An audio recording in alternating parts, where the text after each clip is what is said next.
అందరికీ నమస్కారం. నా పేరు లాగ్ని. నేను ఈరోజు ఒక కొత్త ఐడియాతో మీ ముందుకు వచ్చాను. అదేంటి అంటే, మన అమ్మమ్మలు తాతయ్యలు జీవించిన జీవిత కాలంలో వాళ్ళకి మనకి ఉన్నంత టెక్నాలజికల్ సౌలభ్యం అనేది లేదు.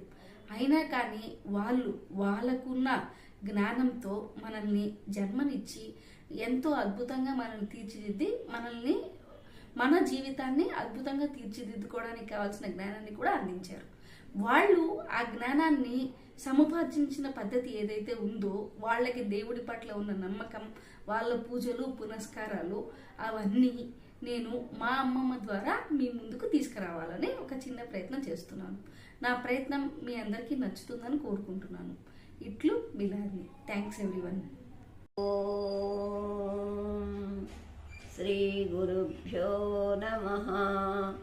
శివ మహాదేవ కనకరత్నం కనకరజితం కైలాసగిరి పర్వతం మీద శిఖరం స్నానం మండపం గావించి శివుడు మహాదేవుడు గంగా గౌరీ ఏకాదశి రుద్రులు ఆదిత్యవరులు అష్టాదశ పురాణములు నవబ్రహ్మలు నవగ్రహములు అష్టదిక్పాలకులు కొలువై ఉండగా పంచకన్యలు పాడగా అష్టకన్యలు నాట్యం చేయగా ఆడేటి రుద్రుడు భద్రేటి నైవేద్యం నల్లని నువ్వులు తెల్లని పాలు ఆత్మలో తెచ్చిన మారేడు పత్రి శివుని జటాకూటంలో ఉండే పుష్పమాలిక గంగమ్మ శిరస్సున ఉండే పుష్పమాలిక.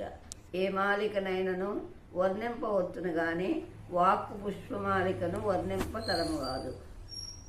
ఈ వర్ణన ప్రాతకాలమందు పఠిస్తే సహస్రకోటి నదులలో స్నానం చేసినంత ఫలం, మధ్యాహ్న కాలమందు పఠిస్తే సహస్రకోటి బ్రాహ్మణులకు అన్నదానం చేసినంత ఫలం, సాయంకాలం పఠిస్తే సహస్రకోటి లింగములను దర్శనం చేసినంత ఫలం కలుగును.